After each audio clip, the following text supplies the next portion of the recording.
When the Social Security Act was passed in 1935, the life expectancy in the United States was 61.7 years.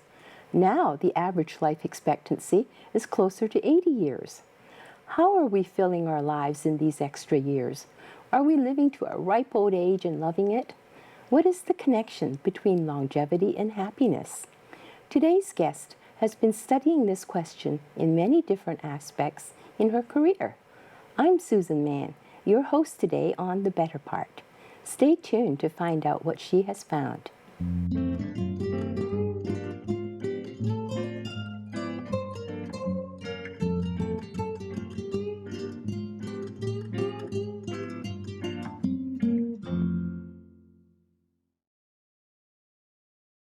Yotopoulos is the director of an organization with the awesome name, the Mind Division at Stanford Center of Longevity. She holds a BA in psychology from Stanford University and received an MS in gerontology and a master's in health administration from the University of Southern California. She has over a decade of experience in rigorously researching the aging mind and body, developing innovative businesses focused on the senior market, and in direct service and hands-on caregiving to mature elders. Welcome, Amy, to The Better Part. So, what is the goal of the Mind Division? Thank you, Susan, for having me. The goal and the mission of the entire Stanford Center on Longevity is really to redesign long life. And we know it takes what we think are three legs of a stool. So financial security, physical health and mobility, and the mind. And the Mind Division really is looking not just at cognitive health, but it's also interested in our emotional and social health as well. I see. Well, I know when I was planning for retirement, I think I concentrated on just two of those. I concentrated on my finances and making sure I had enough money, my physical exercises and my diet. But I thought they were enough to ensure my happiness in old age. Was I wrong? What did I forget? Well, first of all, congratulations that you are taking care of your finance and physical health. You're way ahead of most Americans already, so that's wonderful. But one thing we often forget is our social relationships, our social connectedness, our purpose and meaning in life. And that's the part that I'm interested in. So you're saying I should have been much more worried about something called social connectedness. What is it? Should I be worried about social isolation? Is it being lonely? What are these things? What is the difference between social isolation and loneliness? That's a great question. So the difference really is social isolation is the objective piece. You are physically isolated from others. This is something that typically happens more with older adults than with younger adults. I see. The loneliness is the subjective experience of feeling alone even when surrounded by others. And this is actually something that younger people are more likely to experience than older people. So the example I give often is college freshmen. They've been torn from everything they know, their family and friends, their home and their school, and they're transplanted into this new place. They're told it's supposed to be the best experience of their life, and yet they feel lonely, despite the fact that they're not socially isolated. I see. So in the case of a senior, you would say that they could be doing a lot of things. They could be joining a lot of clubs. They could be in a assisted care facility, but they could still feel lonely. Absolutely. I see. What could lead to that? What could lead to people feeling lonely, even though they're surrounded by people? It's all about connection, right? It's all about being a part of something that is bigger than yourself. And so if you're in a group of people and you don't feel a sense of belonging, if you don't feel a sense of community, if you don't have a sense of trust that that other person will be there for you when you need them, are these people you could call at 4 a.m. when you really need help, then you'd have that sense of disconnection and disengagement with your community and your family and friends. Or could bad things happen if I'm isolated or I'm lonely? I mean, could it lead to some real physical diseases? Absolutely, and this is where the research is quite shocking. It turns out that those feelings of loneliness and social isolation are actually as damaging to our physical health as smoking 15 cigarettes a day. Oh my goodness. So the mortality risk for people in that group is the same. It's actually twice the risk of people who are obese. So when you look at the public health efforts that are being put out against smoking and obesity, we really need to be looking at public health outcomes for people who are isolated and lonely as well. Wow, that is really very, very shocking. What are some of the diseases that you could get if you're socially isolated? There's almost every physical and almost every mental health disease is related in some way. So for example, heart disease and stroke, it increases your risk about 1/3. For things like cognitive decline and dementia, increases your risk by 2/3. And like I mentioned earlier with mortality, it actually increases your risk of mortality by about 1/4. So it's one of those diseases where we're finally finding out the social determinants of health is how we're calling it. And our social lives are very closely linked to how we are physically and mentally. And it also affects, if we do get a disease, our ability to recuperate and recover from those as well. It turns out social support is extremely, extremely helpful when we're recovering from illness. It seems like you're always reading a lot of articles in health magazines or at the doctor's office, and they're on the physical aspects of protecting yourself from stroke or coronary heart disease. But you know, I never would have thought that my mind would have any bearing on my getting dementia. So that must be that's kind of very shocking to me. So how do we go about correcting this? How do we combat being isolated in old age? It's a huge question. One of the things that when you look at research, they kind of divide them into 2 areas. So supporting and building your meaningful relationships is one, and the other is finding meaningful activities and purposeful activities that you do in a group.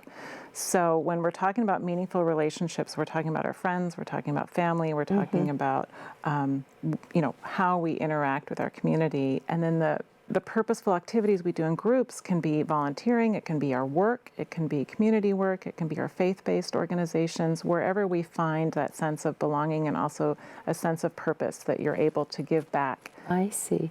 Yeah.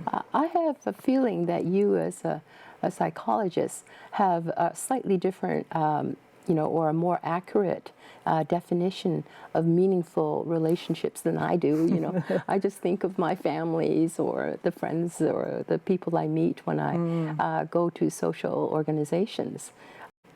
So we're talking about both the quality of relationships as well as the quantity. So not just the number of relationships you have, but the amount of time you spend with them. So it's really important to keep in mind with meaningful relationships that it takes more time to develop those relationships. I see. But with people like moving away from their loved ones, is like being on the phone. Is that could you have a meaningful relationship there? Absolutely. And I'm glad you okay. mentioned moving. We talk a lot about milestones in general. So when we go through certain periods of our life, that's when our relationships get disrupted, and you need to put special effort into maintaining those connections with friends or even developing new friends, because we really need a core group. Experts usually say about 3 to 5 people in that inner circle, people we can rely on. 3 to 5 people that you can rely on. Yeah. Now, does family count in that core Absolutely. group? Family or friends, these are people that you would consider close confidants, that you would tell anything to. In America, we've been studying these close confidants for a long time. And 40 years ago, about the average number of people was 5. And that has gone down every decade from 3 to 2 to 1. And unfortunately now, the most common answer Americans give if they are asked, is there someone in your life you can tell anything to, the most common answer is 0. We don't have enough people in that inner circle. But I kind of wonder, would some of that be that it's because we're actually living longer, and maybe our good friends or our spouses pass away? Is that it's due to that, or is there some other reason for this? It's a good question. I don't think we know the reason. I'm sure there's multiple reasons. This happens with younger and middle-aged people as well. In fact, when you look at the current opioid epidemic, it's often rooted. Experts are thinking it has a lot to do with vulnerability and not being able to share your deepest, darkest secrets and be willing to ask for help. I think that's something that Americans aren't good at yet, being willing to say, hey, it's 4 a.m. and I really need someone to talk to right now because I'm not having a good day. Would that be because maybe it's so easy to get help? I mean, if I needed a ride, for example, I'd Uber, instead of, or Lyft, instead of asking my friend to take me. Would that be part of the... It could be. I think we've gotten really good at taking care of ourselves. And the older we get, the more we realize we do need a little bit of help. And the good thing is when we help other people, it's healthy for us. And being willing to ask for help is equally healthy. And that is one of those, kind of like the movie Pay It Forward, where being participating in both giving and receiving of assistance and caring really builds that healthy relationship. And you can't have that meaningful relationship without that trust and dependency and interdependence, not a total dependence. And we're just not quite good at that yet. I see. You seem to be a real advocate of volunteering, and getting into a lot of the, the social activities in volunteer clubs. Absolutely. There are some physicians who want to start writing prescriptions for volunteering. It is that effective for not just increasing your physical health because it gets you up off the couch. The average retiree watches 8 hours of TV a day. Really? You know that? Yeah. Gets you out of the house. It gets you putting on some pants that people can see in public. And helping other people, or helping your community, or helping your faith-based group, helping the youth in your community. I think it's really important what it does for your levels of depression. It helps build relationships. It's been said that retirees lose 25% of their social connections upon retirement, just overnight. So one day you have this group, and then the next day you don't. And if you don't purposely and kind of intentionally work towards building that back up, it never comes back. So this is where volunteering can be a huge, huge part of people's lives. That's interesting. Now, you've talked about the inner group, the very 5, 3 to 5 people in this inner group. What are some of the outer group rings? What are they? That's a great question. So we have the inner group, and then the next one is kind of around 20 people, and these are people we see every day usually, or are really close friends and family. So think about people maybe you're not going to tell everything to, but definitely, people you would invite for Thanksgiving dinner. That kind of really? Group. Yeah, someone 20 like people? That. Oh. Maybe. All right. And then the next group is what we call more familiars. So people who are our coworkers in our communities that we volunteer with, that go to church with us or synagogue. Those are people we see regularly, but maybe don't have that personal relationship with them. And then in that far outer group, and this is coming from a researcher called Dunbar, and that far outer group are people we see less regularly, but they're still a part of our lives. And typically those are neighbors. It could be the barista in your coffee shop. It could be the person you see at the dog park when you're out walking your dog.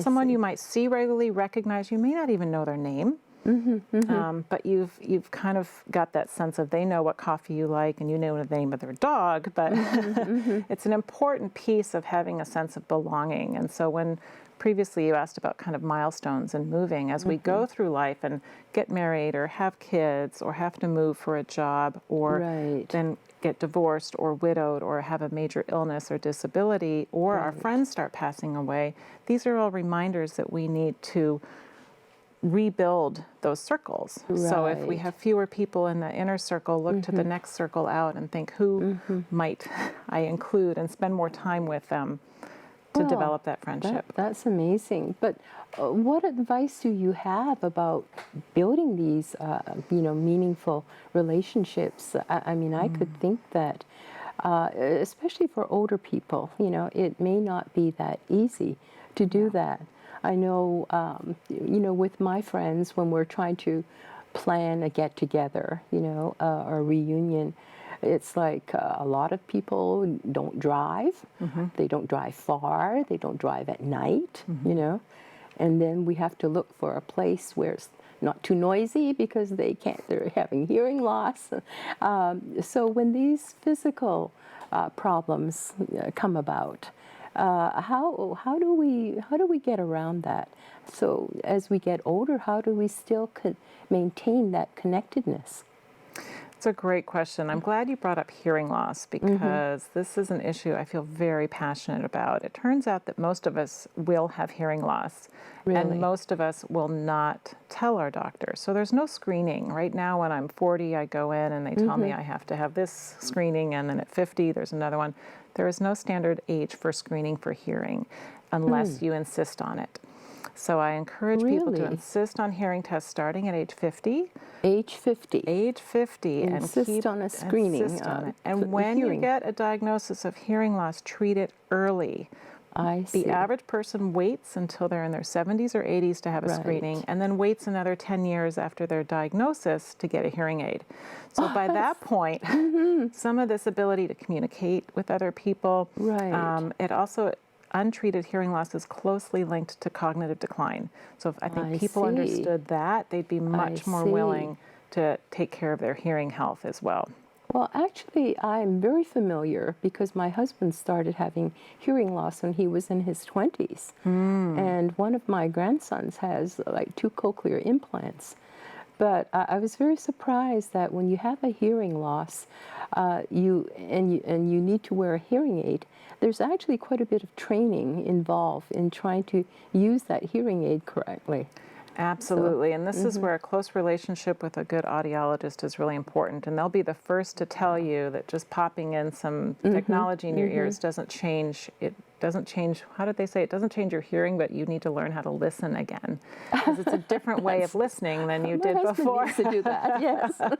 And these days with technology, there's so much interesting new stuff coming out where pretty soon the hearing aids will be available over the counter. You'll be able to get them at CVS or Walgreens for a much lower cost, not the $3,000 that we've been paying right now. Now, what are some of the other things that we can do? One concern I have is that as people get older, they're less comfortable in trying out new technology, you know, where I see a lot of young people, they're connected, you know, but they tend to be connected on the social network, you know, and they make friends, you know. I try to keep up with my grandkids, my older grandkids, by being on social networks so that I could, you know, see what they're doing or see what their friends are like. But what advice would you give to older people who are not comfortable with technology? Well, and the answer I would say is most of us do use technology regardless of whether you consider it technology or not. Driving cars and using a telephone or a microwave is all technology.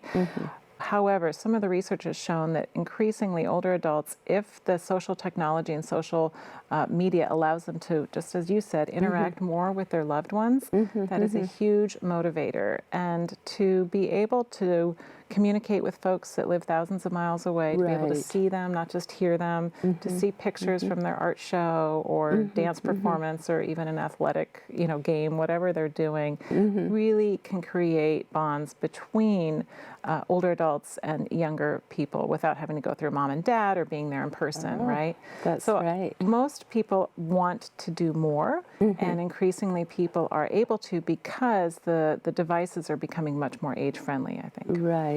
Yeah. Well, I know you're very supportive of this, what you call intergenerational relationships.